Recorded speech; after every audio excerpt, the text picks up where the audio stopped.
From claims of healings and visions to the world's most inexplicable events, whether you're a believer or a skeptic, the truth is always worth the hunt. EWTN Radio presents The Miracle Hunter with Michael O'Neill.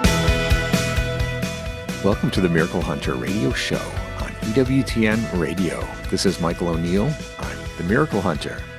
Well, I hope all of you out there had a great Thanksgiving, a day full of food, faith, and football. I hope all your teams won. I know that's not possible, but with all the listeners around the country, but I hope it was a good day anyway. So excited today to talk to Raymond Arroyo. He's a host on EWTN. You know him from the world over. He's got a brand new Christmas album coming out. We'll be talking to him a little bit about the miracle of Christmas and also about this new album called Merry and Bright. He's quite a talented singer. I've seen him perform on YouTube and otherwise. And it's looking forward to this album getting some traction. It's called Merry and Bright, so check that one out. And we'll look forward to chatting with Raymond later in the program about miracles and music. And we'll also be talking about Our Lady of Guadalupe. People who know me know that my all-time favorite Marian apparition, Marian title, is Our Lady of Guadalupe. And there's a brand new book that takes a very interesting approach to sort of the backstory to Our Lady of Guadalupe, and it's called Guadalupe and the Flower World Prophecy.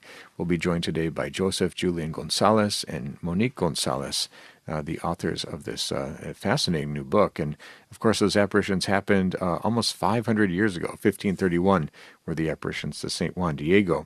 And they're presenting some new perspectives of this centuries-old apparition, which I think is absolutely fascinating. So we'll be excited to talk to Joseph and Monique later in the program. And check out my program, They Might Be Saints, which airs every Wednesday at 9 a.m. Eastern Time. And on this upcoming week's show, on December 6th, we have They Might Be Saints, the Martyrs of La Florida. And we'll be looking at the extraordinary faith of the Spanish priests and Appalachian natives that were killed while evangelizing and defending their Catholic faith in La Florida.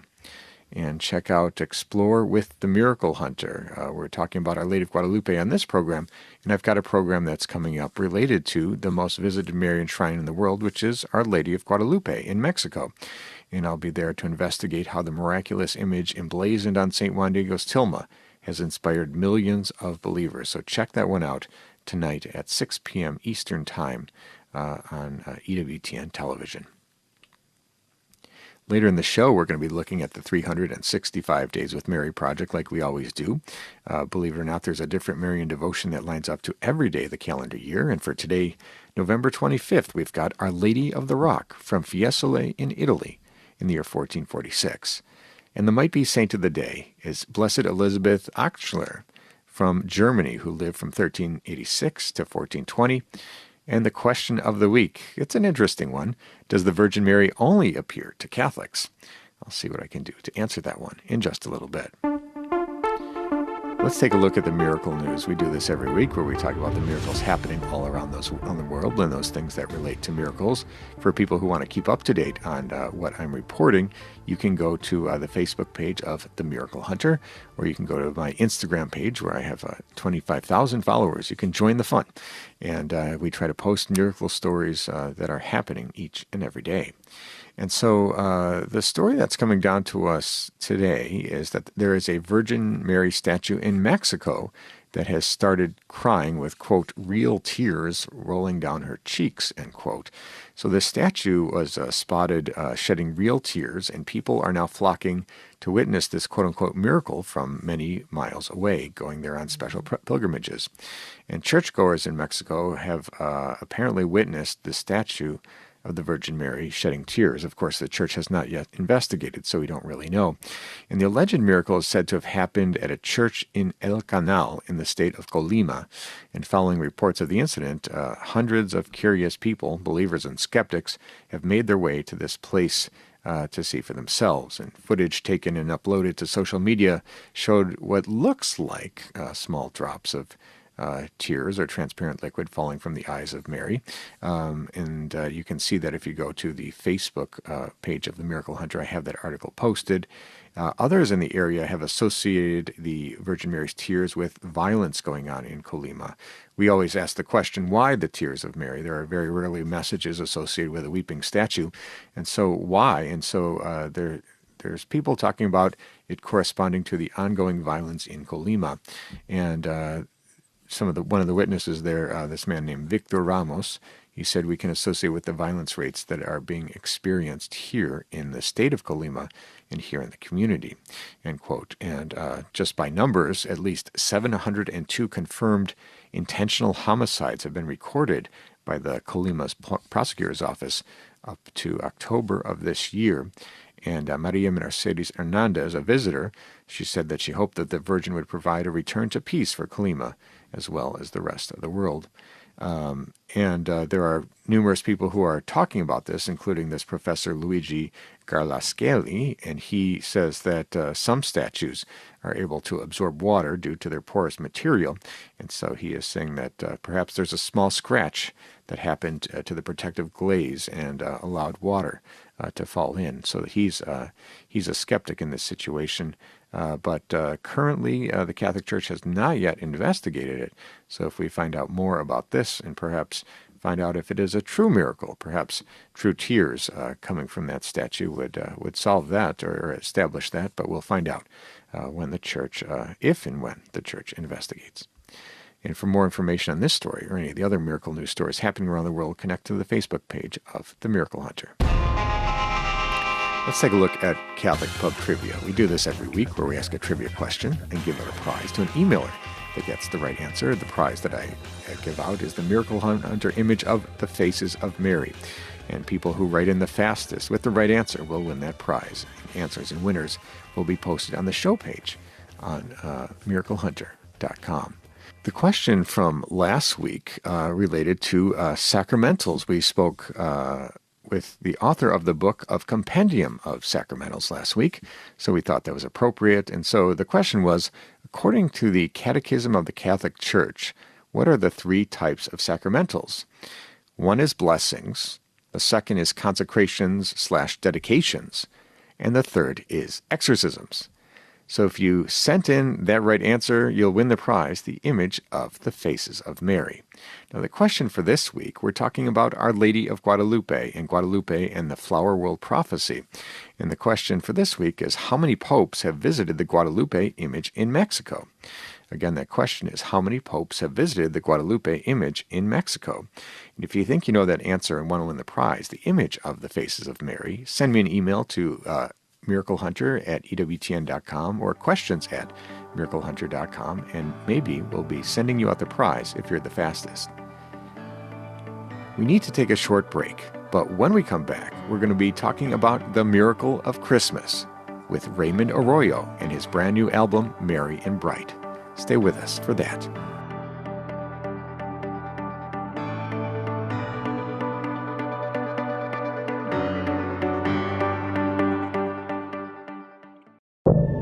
Now, back to the Miracle Hunter on EWTN.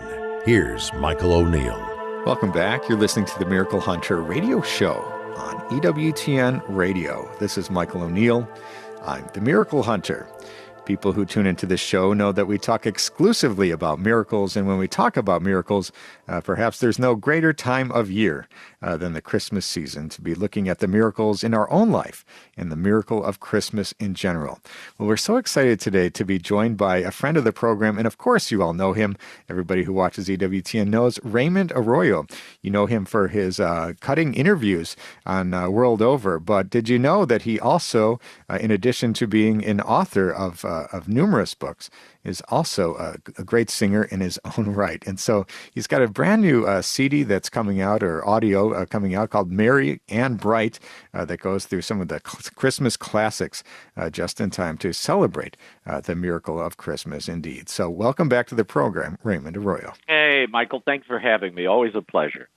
Yeah, it's always great to chat. And you know, for years, I've of course watched World Over, and I've seen your great interviews, and I know you write the various books, and you're a multi-talented guy in a way that I didn't know about until maybe last year. I saw a YouTube clip of you singing with Aaron Neville, and to be honest, when I pulled that up, I was expecting to say, here's Raymond trying something else, but it's beyond trying. You've got a beautiful voice, and your brand new record or CD or audio file coming out is Merry and Bright, available through Sophia Institute Press. I'm excited to see that all the Christmas classics are on this one just in time to celebrate this miracle of Christmas. So I'm just going to cue you up out of the... Yeah. Yeah, look, like you, a record producer had watched the Christmas specials over the year and seen me singing with Aaron Neville and Johnny Mathis and Andy Williams, and said, would you consider doing a Christmas album? And I said, no, I will not consider doing a Christmas album because 25 years ago, Michael, I sang. I was in musicals. I was trained as an actor. But singing in a musical on stage is very different from recording an LP and recording with a band. And I knew that because I'd hung around enough artists and knew them, and been in recording studios. I knew what it took. So I said, I'm not sure if I should wade into these waters. And it had been a long time. Look, 25 years is a long time. But she kind of pressed me and came back and said, well, what if we did original arrangements? I said, well, it would have to be original arrangements or I wouldn't do it. So we got Kevin Costner, who did The Greatest Showman, and he orchestrated Lion King and Jungle Book, all those great films, Dark Knight, incredible films particularly, and movie musicals. But his background is really in big band orchestrations. So Kevin Costner did new arrangements for the album. We got a 20-piece orchestra in New Orleans of guys who've been playing together for like 20 and 30 years and assembled them. And I went back to vocal training and lessons, so which is something I hadn't done in a long time. But you know what? It's a little like riding a bike. You really don't forget, but you do lose touch with it. It's different muscles. I mean, you're using your back, you're using your breathing. I mean, it's about pitch and tone and where are you placing it and all of those things. So you really I had to go back and sort of retrain. And it's been good. And I've remained in I go every week because we're doing a tour in December, late November into December. We're going to Arizona and Cleveland, Tampa, Florida, and we end the tour in Nashville, Tennessee, at the Raymond Auditorium, and Dallas in the middle, Dallas, Texas. So amazing. For a guy who travels all the time, that's adding more fun to your travel schedule. Well, I've kind of cleared the decks for December because I wanted to dedicate, myself to this. And it's for me, this is an important project because, when we started Christmas Merry and Bright, I wanted to make sure that we were reinserting and re-energizing, if you will, so many of these Christmas carols that, in my estimation, have been leached of their thrill, of their power, of their excitement and drama, probably because we've heard them so often and for so long. But when you go back, as I did, and you read the lyrics again, and I laid the lyrics out without the music, just reading the lyrics, and then I did a background search and did a deep dive on all of these songs. And when I discovered the origin stories of each of these songs, why they were written, the context they were written, I realized we have often heard these in the wrong setting or pitched in the wrong way. So in an effort to rectify that, we decided to go forward with the project. So Christmas Merry and Bright is my attempt and the band's attempt and Kevin Costner's attempt to sort of give new life to these songs that you may have taken for granted or you thought you understood, but perhaps you didn't. And and it was such an amazing journey for me. And some of them are very tender, some of them are raucous, and what does the gospel say? Sing a new song to the Lord, sing a joyful noise to the Lord. There's a lot of that going on here as well. So it's a nice balance. And Jose Feliciano joined me. For the first time, Jose agreed to do a new orchestration of Feliz Navidad. Wow. That is sort of tender, a bossa nova treatment at the beginning, that then builds to a familiar kind of celebratory payoff. But it was more in keeping with what he had in mind when he wrote the song. So, which I discovered through interviewing him and his wife and talking to some people who were around at the time the song was written. Wonderful. We're talking today with Raymond Arroyo about his brand new release, Merry and Bright, a CD of numerous Christmas classics and favorites, all presented in Raymond Arroyo's light. So this is wonderful that you're taking on this new project that's coming out here at the end of November into December, just in time for Christmas. And we always talk about Christmas being a time of miracles. How's this new recording kind of dovetailed with that understanding of Christmas? Christmas Merry and Bright the entirety of it is a miracle to me, because it's not something I had thought about doing. It's not something I said, I got to go record an album.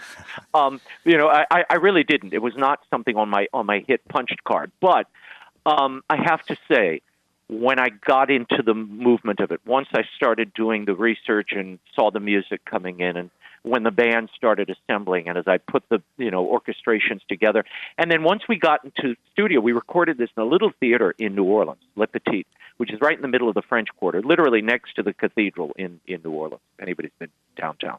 But when you get in a room with the band, when you've got 20 guys there, suddenly everything starts to shift, and you realize whatever you had planned goes out the window, because it's really, I equate it to like surfing, Michael. It's you know the general direction you're going, but how you'll get there is anybody's guess.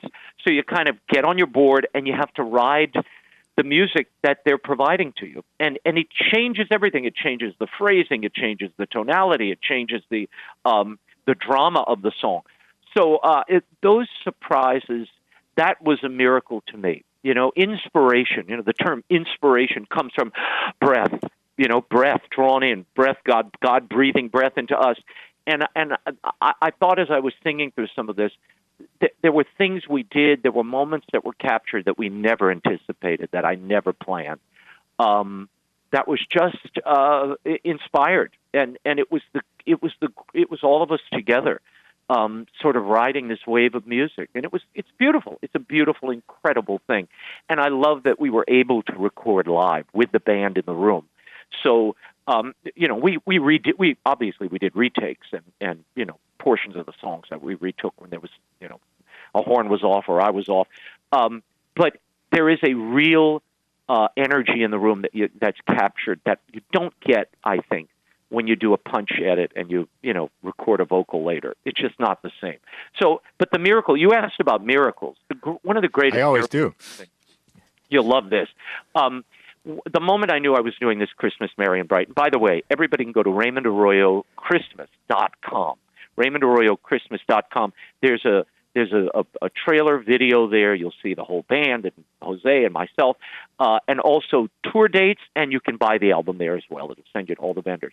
But the amazing thing, when I asked Jose Feliciano to come aboard with this, and I'll ruin this a little bit for you, spoiler alert for your audience, when Jose wrote Feliz Navidad, he wrote it about he and his brothers celebrating Christmas on the beaches in Puerto Rico.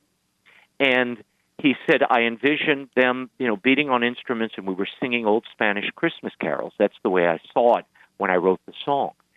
So when I said, well, Jose, Puerto Rico's not exactly chilly at Christmas time. I said, what if we did a kind of very gentle bossa nova intro to Feliz Navidad?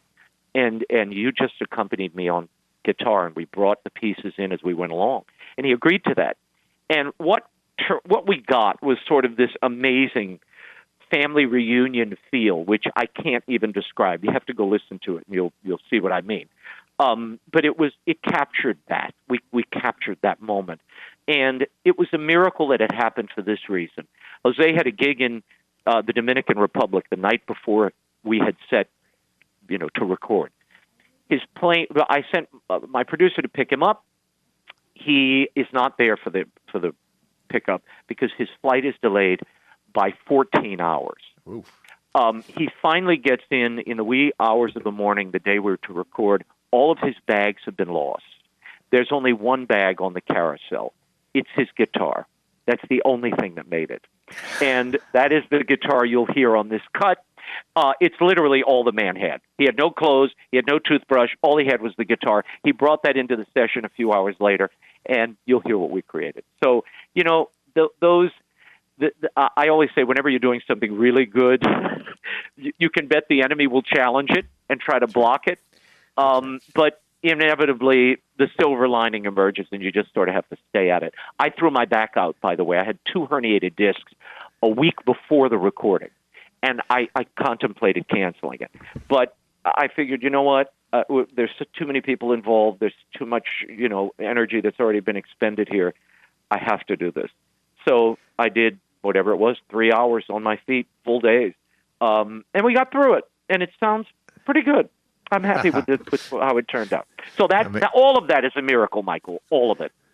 There you go. We're talking today with Raymond Arroyo about his brand new Christmas album, Merry and Bright. Christmas Merry and Bright, Michael. Christmas Merry and Bright. If they go search Merry and Bright, they might find a Hallmark movie. So Christmas Merry and Bright. Christmas Merry and Bright from Raymond Arroyo, featuring 13 songs just in time for Christmas. Well, we're so grateful to you, Raymond, for joining us in today's program. And for people who want to pick this one up and hear your voice lent towards telling these or singing these great Christmas carols and songs, where do people go to find out more information to pick this up? Well, they can go to RaymondArroyoChristmas.com, RaymondArroyoChristmas.com, and that has all the vendors, my tour dates coming up starting at the end of November, Thanksgiving weekend in Phoenix, and then we're on to Texas and Tampa and Cleveland, Ohio, and then we end at the Ryman Auditorium. When I lived in Birmingham, all the ladies called me Ryman. So now I'm Ryman at the Ryman. And that's on the 21st of December at the Ryman Auditorium. And by the way, Jose Feliciano is joining me for a few of those dates. Frankie Avalon's going to be with me in Cleveland. So it's going to, and we've got surprise guests that I can't mention, but a lot of audience participation, comedy. There's fun, and the music and the band. So we'll have a great time. So I hope you'll bring your family. Wonderful. So we're so grateful to you, Raymond Arroyo, for joining us today, talking to us about Christmas Merry and Bright, the new audio offering for Christmas this year. Pick this one up and enjoy the vocal stylings of Raymond Arroyo. Thank you so much, Raymond, for joining us on today's program. Thank you, Michael. What a joy. Thank you. Always a pleasure to be with you. God bless. That was Raymond Arroyo. Check that one out, Christmas Merry and Bright, RaymondArroyoChristmas.com for more information out from Sophia Institute Press. We need to take a short break, but when we come back, we're going to be looking at the question of the week. Stay with us for that. Now, back to the Miracle Hunter on EWTN. Here's Michael O'Neill. Welcome back. You're listening to the Miracle Hunter radio show on EWTN Radio. This is Michael O'Neill. I'm the Miracle Hunter. Hey, I love getting your questions. People write in from around the world with questions about miracles happening in today's world and those that have happened centuries ago. And I love answering questions in Q&A sessions after I give talks. I travel around the country to perhaps 20 times. I go to a different parish or shrine or conference and give a talk about miracles. These days I'm speaking a lot about Eucharistic miracles since we're in the middle of the Eucharistic revival. And I always answer questions for 15, 20, 30 minutes afterwards. People have a lot of questions about those strange and mysterious things happening in the history of the world. And I do my best to answer them. We have an interesting question today that was emailed in. The question is, Dear Miracle Hunter, does the Virgin Mary only show herself to Catholics in her apparitions throughout history? Thank you, Sean. Well, thanks, Sean, for your great question. And it's an interesting one, right? I think that we have this idea that perhaps maybe Mary only appears to Catholics, and that's generally true. If we consider what the famous places of Mary visiting, we look through Europe, and that's where all the various basilicas and shrines and markers of Marian apparitions. If you look at that map that I helped put together for National Geographic in 2015, and the most powerful woman in the world, we used all my Miracle Hunter data to map that out. And if you look at that, you'll see that there's a heavy concentration of miracles happening in Europe, especially related to the Virgin Mary. And so we say, well, that seems like those are mostly Catholic of visionaries in those cases. And there's a few very rare cases where Mary has appeared to other people who aren't Catholic. The atheist Jew, Alphonse Ratisbonne, who received visions of the Virgin Mary in Rome when he was traveling, and that's that great story of the miraculous medal, where Alphonse had put on a miraculous medal at the request of his friend, the Baron, and as he was looking for his friend in the church, he didn't find his friend, but he found the Virgin Mary, who appeared to him, and Alphonse had this incredible conversion, and he became a priest and started an order for the conversion of the Jews. And that's one of very rare examples of we see that. And then we have a case like Zaytun in Egypt in 1968 to 1971. The Virgin Mary was seen walking in light on the top of St. Mark's Coptic Orthodox Church in Egypt. And that was witnessed by Christians, Jews, atheists, Muslims. Everybody saw her in this case, one of the strangest and most unique cases of Marian apparitions in history. So there are these very rare occasions where Mary does appear to non-Catholics. But by and large, you look at Spain, France, and Italy as the three top places, and the visionaries tend to be Catholic. Not always the most practicing Catholics, like at La Salette, for example. The children there weren't necessarily deeply devout, but we see Mary appearing to Catholics, who I suppose have the best chance of understanding what an apparition of Mary might be, given their background in Catholicism. So thank you, Sean, for your great question. And if you have a question for the Miracle Hunter, you can send me an email to miraclehunter@ewtn.com or questions@miraclehunter.com, and maybe I'll be answering your question on the air next week. Let's take a look at the 365 Days with Mary project. We do this every week where we talk about the Marian devotion of the day. Believe it or not, for every day of the calendar year, there's a different Marian devotion that lines up exactly to the day's date. We all know Fatima, May 13th, or Lourdes, February 11th, or Guadalupe, December 12th, but there's actually a different Marian feast day or a commemoration of a miracle or the building of a basilica or some other reason to celebrate Mary on every single day of the calendar year. So for today's date, we have the 365 Days with Mary, November 25th, Our Lady of the Rock from Fiesole in Italy in the year 1446.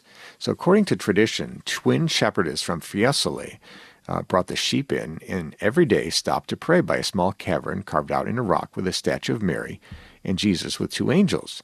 On the feast day of the Visitation, they experienced a vision of the Virgin Mary, holding the infant Jesus in her arms, appearing to them in a cloud. And she comforted them and asked for a church to be built in her honor, to be started by their father. They left guarding their flock and brought their father to that place, and the Virgin appeared to him as well, and made the request again. The villagers were then able to see the vision of the Mother God themselves, and the ecclesiastical authorities approved the construction of a sanctuary dedicated to Our Lady of the Rock, and her feast day is celebrated annually on November 25th, and that is Our Lady of the Rock from Fiesole in Italy in 1446. For more information on this fascinating devotion, or any of the hundreds of Marian devotions from around the world, you can go to 365dayswithmary.com. You can pick up the book, or you can download the app that's available for free on the iOS App Store. It's called 365 Days with Mary. Let's take a look at the sainthood news. We talk a lot about They Might Be Saints, which is my show, which airs every Wednesday at 9 a.m. Eastern Time. We talk about from miracle workers to martyrs to those ordinary people living extraordinary lives of heroic virtue. These are the people that make us wonder if someday they might be saints. And so we always try to keep you up to date on the canonization news, trying to figure out what saints are on their way or in process. And so just this week, coming out of the USCCB's meeting, the U.S. Conference of Catholic Bishops specifically, they announced a new cause for canonization that has been approved by the bishops, meaning that it is ready to get started. Not saying it's near its end, but there's a discussion of Isaac Hecker, who is the most well-known for founding the missionary priests of St. Paul the Apostle, commonly known as the Paulists. And during their November plenary assembly, the bishops of the United States gave their approval to pursuing a cause for canonization for Father Isaac Hecker. And this approval means that the bishops support the cause and encourage the organizers to continue researching his life. And according to the press release, quote, Hecker continues to provide an inspirational model for our contemporaries to think about the search for God, the experience of conversion, the giving of oneself heroically in service, the furthering of the Church's mission, and attentiveness to the direction of the Holy Spirit, end quote. And so his cause for canonization was originally opened in the Archdiocese of New York in 2008. This first stage involves a first in-depth review of his life to determine if he lived a life of quote-unquote heroic virtue. And as a young adult, Hecker struggled with God's plan for his life. He tried to search for his place in the world. He turned to the philosophy and studied people like Hegel and Kant. And then later he started to have some visions, and he wrote about one such heavenly vision that's changed his life. He said, I cannot say if it was a beautiful, angelic, pure being and myself standing alongside her, feeling a most heavenly, pure joy, and if it was our bodies were luminous and they gave forth a moon-like light, which I felt sprang from the joy of what we experienced. And so is that a vision of the Virgin Mary or an angel or something, or a dream? We don't really know what that is. But Hecker was later baptized in the Catholic Church in 1844, and he was ordained a priest with the Redemptorists, and he felt God's call to found the missionary priests of the St. Paul the Apostle, known as the Paulists. So that's the breakdown on the life of Father Isaac Hecker. His canonization cause is now fully approved and underway through the USCCB. So we'll report more about the next stages. It takes a long time, I'm sure, for him to move to that first stage of Venerable, where they look at his life of heroic virtue. And let's take a look at the Might Be Saint of the Day. We do this every week where we talk about the saints from all over the world whose death anniversary or feast day lines up exactly to the day's date. For today, November 25th, we've got Blessed Elizabeth Ackler, who lived from 1386 to 1420 in Germany. And she was born on November 25th, 1386, at Waldsee in Württemberg in Swabia in Germany. And she was born poor, the daughter of John and Anne Ackler, and she was a Franciscan tertiary at the age of 14. And she found it hard to lead a religious life while living with her parents. So at the age of 17, she joined 4 other tertiaries in a community in Root in Germany, and she lived there the rest of her life. And for most of her life, she was subject to ecstasies, received visions of hell, heaven, hell, and purgatory. And she was a stigmatic whose wounds hurt constantly, which bled on Fridays during Lent. And she had the gift of inedia, which accompanies a lot of stigmatics, I think, eating nothing but the Eucharist for long periods. And she died on November 25th in 1420 at Root, Germany, of natural causes, buried in the church at Root, and she was beatified by Pope Clement XIII in 1766. And her feast day is today, November 25th. And it turns out her birthday and her death day are on the exact same day, so that makes sense that they chose that day. With one more miracle, we'll see Blessed Elizabeth Ackler referred to as Saint Elizabeth. So we'll let you know if and when that happens. And for those people who want to tune into my television show, They Might Be Saints, they can tune in this week and every week at 9 a.m. Eastern Time. For this week, we've got They Might Be Saints, the Martyrs of La Florida. And we talk about the extraordinary faith of the Spanish priests and Appalachian natives who were killed while evangelizing and defending their Catholic faith in La Florida. So check that one out. TheyMightBeSaints.com is the website, or pick up the book, They Might Be Saints, available from EWTNRC.com. We need to take a short break, but when we come back, we're going to be talking with Joseph Julian Gonzalez and Monique Gonzalez about their brand new book, Guadalupe and the Flower World Prophecy. Stay with us for that. Now, back to the Miracle Hunter on EWTN. Here's Michael O'Neill. Welcome back. You're listening to the Miracle Hunter radio show on EWTN Radio. This is Michael O'Neill. I'm the Miracle Hunter. People who tune into this show know that I love talking about apparitions of the Virgin Mary. And I often get the question, which one is your favorite, or what is your strongest devotion? I always mention Our Lady of Guadalupe. I think my mother passed on that devotion that I have to Our Lady of Guadalupe. I've been to the Basilica there numerous times and spoken with various Guadalupe experts from around the world. So it's always going to be number one for me, with my devotion to Our Lady of Guadalupe. And there's a brand new book that's out from Sophia Institute Press. The name of the book is Guadalupe and the Flower World Prophecy. And it comes to us from Joseph Julian Gonzalez and Monique Gonzalez. And it's a great new book that looks at some new theories related to what predated the apparitions to St. Juan Diego in the year 1531.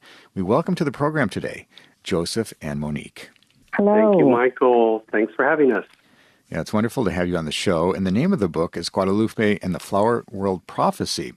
And, of course, all Catholics know what Guadalupe is referring to, those 1531 apparitions to St. Juan Diego that changed the Americas forever.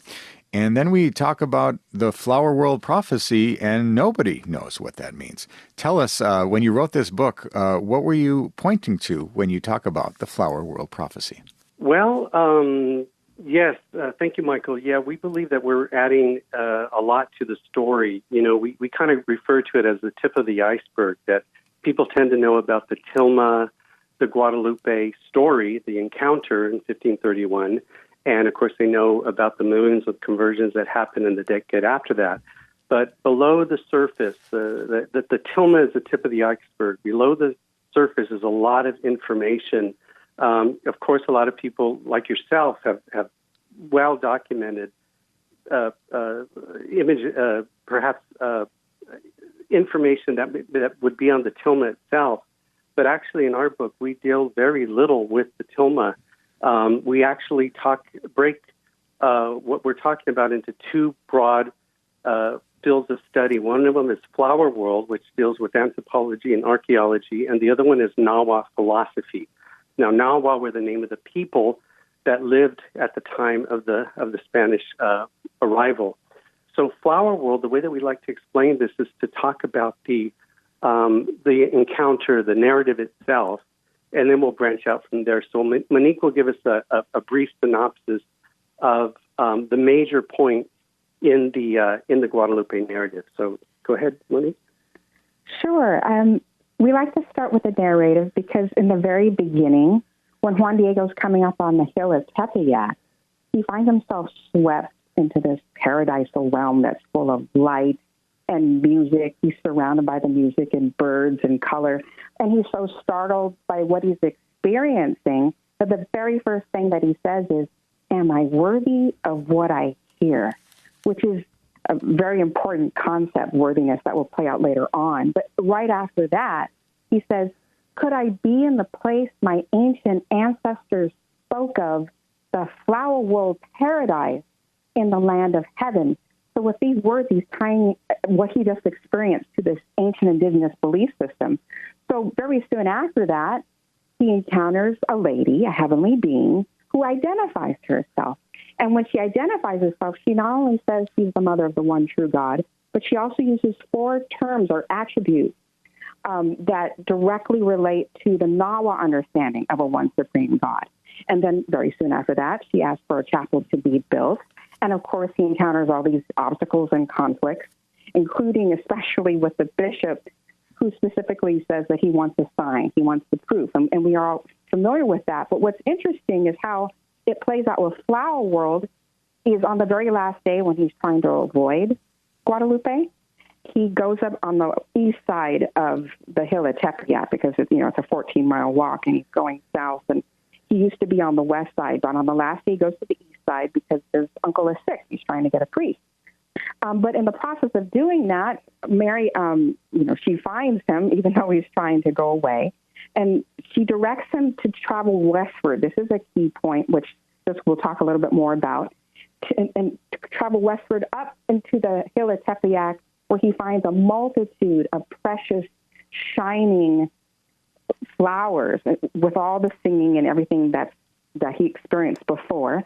And he gets so excited, he starts gathering up these precious flowers in his tilma, and then he goes down the hill to share them with Bishop. And in the process of doing that, when he lets fall the flowers at the bishop's feet, the tilma that we now know about that is in Mexico City appears on his tilma. And so throughout the entire story, there's multiple indicators of this flower world paradise that have been discovered. Joseph, do you want to tag team off of that one? So to tie it all together, the phrase that he uses in Nahuatl is in Xochitlalpan, in Tonacatlalpan. And this phrase is loaded. It actually is tying two different concepts, the flower world paradise, Xochitl, meaning flower world paradise, and Tonacatlalpan. Now, this phrase ties directly to this concept that anthropologists and archaeologists are talking about these days, that from the very inception of Mesoamerican civilization, these ancient people had this concept, two primary concepts. One of them would have been the four-petal flower, and the second one would have been the flower world paradise, the exact same term that Juan Diego refers to. Now, the four-petal flower is essentially a connection between heaven and earth. And we can find that symbolism all throughout Mesoamerica. You see the four-petaled flower, you see cities that have this path of the sun, what we just referred to in east to west direction. And it was a way that man was trying to reach the transcendent, very much in the way in Platonic realism, if we get into that. But most people think of Mesoamerican man as polytheistic and a course of human sacrifice, and of course that did happen. But what we're saying in our book is that what undergirds all these concepts is this flower world concept. And to define it is basically that ancient Mesoamerican man had this obsession, if you will, to want to obtain this floral paradise that was filled with beauty and music. And as I said, you could see it all throughout Mesoamerica in the pyramids and pottery shards and murals, in various depictions. And as it transcends, we're talking about 1500 BC, by the way. And as we see through the centuries, many of these concepts turn into flower song poems. And there's 180 known flower song poems that were collected by the Franciscan friars after the arrival of the Spanish. But this is part of their Nahuatl philosophy. And we can talk more about the flower songs poems, but basically the primary metaphor of these flower songs poems is to gather flowers, is to call down the flowers from heaven, gather them in your tilma, and present these flowers or this truth, this transcendental connection to heaven, to disperse this information to the lords and princes. So call down the flowers, gather them in your tilma, and show them to the lords and princes. So that's kind of in a nutshell the flower world prophecy. Thank you for that. We're talking today with Joseph Julian Gonzalez and Monique Gonzalez, authors of the brand new book, Guadalupe and the Flower World Prophecy. And we look at the tilma, of course, we see various flowers on the dress, the mantle of Our Lady, including one flower above her womb, on her womb, the Nahui Olin, this four-petaled flower that you're referencing here. What would that have meant to the native people to see such flowers represented on the tilma of Our Lady of Guadalupe? Well, the four-petaled flower is a representative of the axis mundi. So if you can imagine the four cardinal directions, north, south, east, and west, which represent the earthly plane, but emanating from the center point is a vertical point which reaches up to heaven. Of course, it also goes down into the underworld. But it's signifying that through beauty, we can make a connection to ultimate beauty or ultimate truth, which actually comes out later in these flower song poems. They actually say flowers are the only truth on earth. It actually states that in these song poems. So if you're looking at the image of Our Lady of Guadalupe, you're seeing a four-petal flower over her womb. So if you can imagine something of a vertical point that is on its side now, which leads the one who is in front of the image of Guadalupe, leading them into ultimate truth, ultimate beauty. And as we like to say in our book, Jesus is the flower of truth, ultimately, because he, through his sacrifice, makes people worthy, would have made the Nahuatl people worthy to enter the flower world paradise. So it's a lasting sign on the tilma, this four-petaled flower. And in addition to this flower, how can we see Our Lady of Guadalupe connected to these ancient traditions, or being part of a larger network of miraculous artistic expressions and ideas. How do we connect Our Lady of Guadalupe to this flower world? Well, I think Monique can answer that. She already set up that Guadalupe was referred to in 4 different ways, but there's one way in particular that Our Lady of Guadalupe ties herself to ancient traditions. So go ahead and answer that, Monique. Sure. Well, when I had mentioned before, when she identifies who she is, she says, "I am the mother of the one true God." And in Nahuatl, she says, "In Neli Teot Dios." That's how it says in the local Nahuatl language. But she also uses 4 attributes, one of which is very specifically referring to the God of far and near. She says, "I am the mother of Entloque Nawake," the God of far and near. And one of the significances for this is that in the ancient song poem we briefly talked about, it specifically states that only the God of far and near can make one worthy of achieving this flower world paradise. So she herself is connecting herself to these ancient traditions, and also all throughout the account of the Nicomapoa in the native Nahuatl language, it's not just these 2 points. There's a multitude of phrases and terms that are directly tied to this flower world paradise. So throughout the book, Guadalupe and the Flower World Paradise, Guadalupe and the Flower World Prophecy, we're breaking down multiple characteristics that are echoing and dovetailing between the ancient world and 1531. So what we're saying is that when the indigenous heard the story, they recognized all of these aspects because it was matching so closely what they already believed, and would account also for why.